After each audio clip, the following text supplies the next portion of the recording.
Hi friends, welcome to the channel. ఈ వీడియోలో ఆంధ్రప్రదేశ్ రాష్ట్రంలో విద్య మీద, తర్వాత ఉద్యోగుల మీద, తర్వాత మరి ముఖ్యంగా ఉపాధ్యాయ ఉద్యోగుల మీద జరిగినటువంటి ఒక లేటెస్ట్ అప్డేట్స్తో ఈ యొక్క వీడియో చేయడం జరిగింది. ముఖ్యంగా ఈ యొక్క అసెంబ్లీ సమావేశాలు గత 5-6 రోజుల నుంచి అసెంబ్లీ సమావేశాలు జరుగుతున్నటువంటి క్రమంలో ముఖ్యమంత్రి వర్యులు, అలాగే విద్యాశాఖ మంత్రి వర్యులు ఈ యొక్క ఉపాధ్యాయులకు సంబంధించినటువంటి విషయాలను కొన్ని వాళ్ళు డిస్కస్ చేయడం జరిగింది. ఆ విషయాలను నేను ఇక్కడ చెప్పాను.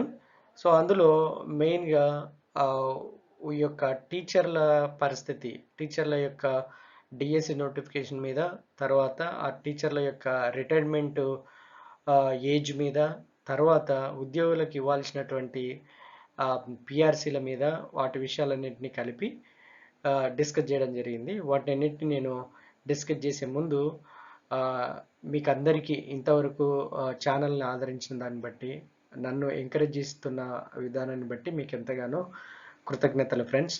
Thank you so much friends.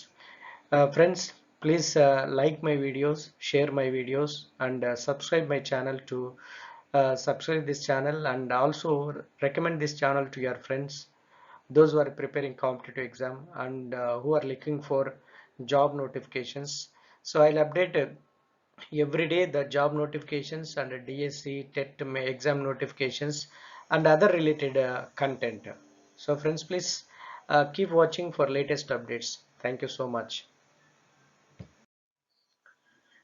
Friends, ఈరోజు మనకు అందుతున్నటువంటి అప్డేట్స్ ఏంటంటే విద్యా సంస్కరణలతో వెలుగుతున్న అక్షర దీపం అనేటువంటి హెడ్డింగ్తో ఒక ఆర్టికల్ రావడం జరిగింది. దాంట్లో విద్యాశాఖ మంత్రి ఆదిమూలపు సురేష్ గారు ఆ యొక్క సంస్కరణల గురించి, దాని యొక్క ప్రభావం గురించి, దాని యొక్క ప్రభావము ఎలా ఉండబోతుంది, ఎలా ఉండింది, ఎంతవరకు రిజల్ట్ వచ్చిందన్న విషయాలను కూడా చర్చించడం జరిగింది. But at the same time టీచర్ల పదవీ విరమణ వయసు కూడా పెంచుతున్నట్టుగా ఉత్తర్వులు ఇచ్చిన యొక్క విషయాన్ని కూడా మనం ఇక్కడ చూడొచ్చు.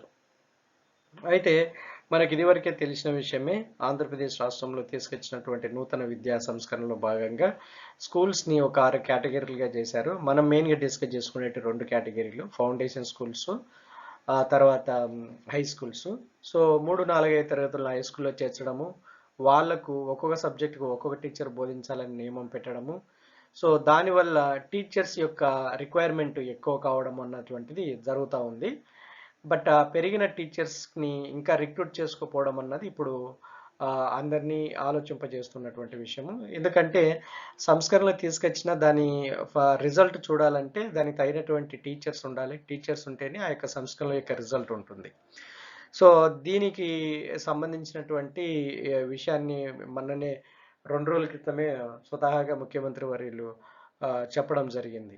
ఇదిగో తగినటువంటి టీచర్లని, తరగతి గదులను గుర్తించి వెంటనే టీచర్లని రిక్రూటింగ్ ప్రాసెస్ మొదలు పెట్టాలన్నటువంటి విషయాన్ని అసెంబ్లీ వేదికగా చెప్పడాన్ని మనం ముందు వీడియోలో చూసాం. సో కాబట్టి త్వరలోనే ఈ యొక్క ఉపాధ్యాయ పోస్టులకు సంబంధించినటువంటి డిఎస్సి నోటిఫికేషన్ వస్తుందన్నటువంటిది ఖచ్చితంగా అందుతున్నటువంటి సమాచారం. సో ఇది అయితే ఇక్కడ క్వశ్చన్ ఏంటంటే, అది నార్మల్ డిఎస్సి నోటిఫికేషన్ అన్నా మెగా డిఎస్సి నోటిఫికేషన్ అన్నది పాయింట్. జనరల్గా ఇప్పటి వరకు, ఈ రోజు వరకు ఆంధ్రప్రదేశ్ రాష్ట్రంలో ఉన్నటువంటి ఉపాధ్యాయ ఖాళీలు 33,000 పైచిలకు అన్ని కలుపుకొని 2018 తర్వాత నోటిఫికేషన్ తర్వాత జరిగిన డిఎస్సి తర్వాత ఉన్నటువంటి ఖాళీలు అన్నీ, అంటే ఇంతవరకు పదవీ విరమణ చేసిన వాళ్ళవి, అప్పుడు ఉన్నటువంటి 15,000, ఇప్పుడున్నటువంటి ఈ యొక్క 3, 4, 5 తరగతులకి ఒక్కొక్క సబ్జెక్టు ఒక టీచర్ బోధించే నియమానికి కావాల్సినటువంటి టీచర్లు అన్నీ కలిపితే 33,000 పైచులకు ఉపాధ్యాయ ఖాళీలు ఉన్నాయి. సో వీటన్నిటికీ కలిపి డిఎస్సి నోటిఫికేషన్ ఇస్తారా లేదా అన్నది క్వశ్చన్ మార్క్. అందుకే ఇంకా అంటే నోటిఫికేషన్ ఉంటుంది, కానీ అది mega DSC notification, normal DSC notification అన్నది ఇంకా అర్థం కావట్లేదు. సో ఆ పాయింట్ మీద క్లారిటీ రావాలంటే ఇంకొంతకాలం ఆగాల్సినట్టు తెలుస్తూ ఉంది. తర్వాత రెండో పాయింట్ వచ్చేసి టీచర్ల పదవీ విరమణ వయసు పెంపు అని ఇంకొక వార్త వచ్చింది. దాంట్లో ఇది ఎక్కడంటే రాష్ట్రంలో, ఆంధ్రప్రదేశ్ రాష్ట్రంలో 164 మోడల్ స్కూళ్ళల్లో పనిచేస్తున్న ప్రిన్సిపల్స్, టీచర్స్ పదవీ విరమణ వయసు 58 సంవత్సరాల నుంచి 60 సంవత్సరాలకి చేసినట్టుగా మనకు అందుతున్నటువంటి సమాచారం.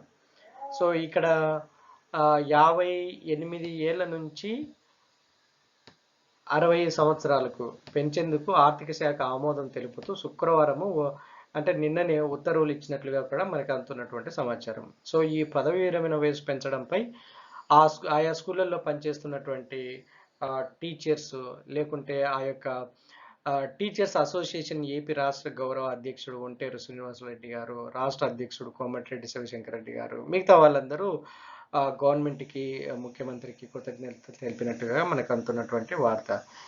అయితే ఇది ఈ యొక్క స్కూల్స్లో వాళ్ళు పెంచినటువంటి ఆ యొక్క పదవి విరమణ వయసుతో కొంత టీచర్లకి కొంత ఎఫెక్ట్ పడుతుందేమో ఇది డిఎస్సి నోటిఫికేషన్ మీద. ఎందుకంటే వాళ్ళకి ఇంకా 2 ఇయర్స్ ఎక్స్టెండ్ చేయడం వల్ల అక్కడ టీచర్స్ పోస్టులు అంటే ఈ 2 ఏళ్ల కాలంలో రిటైర్డ్ అయ్యేటువంటి వాళ్ళ పోస్టులు అలాగే పోస్టులు అవి ఖాళీలుగా ఉండవు కదా. ఎందుకంటే వాళ్ళు అలానే ఇంకా 2 ఇయర్స్ కంటిన్యూ అవుతారు. ఒకవేళ వాళ్ళు ఇప్పటికే రిటైర్డ్ అయ్యింటే అవన్నీ ఖాళీలు ఏర్పడేటివి, ఖచ్చితంగా అవి డిఎస్సి నోటిఫికేషన్లో చూపించే అవకాశం ఉండేది. సో ఇది కొంచెం అంటే డిఎస్సి నోటిఫికేషన్లోకి రావాల్సినటువంటి ఖాళీల సంఖ్య దీనిని బట్టి కొంత తగ్గే అవకాశం కూడా ఉంది. సో ఇది మనకు ఈ రోజు వరకు అందుతున్నటువంటి సమాచారం.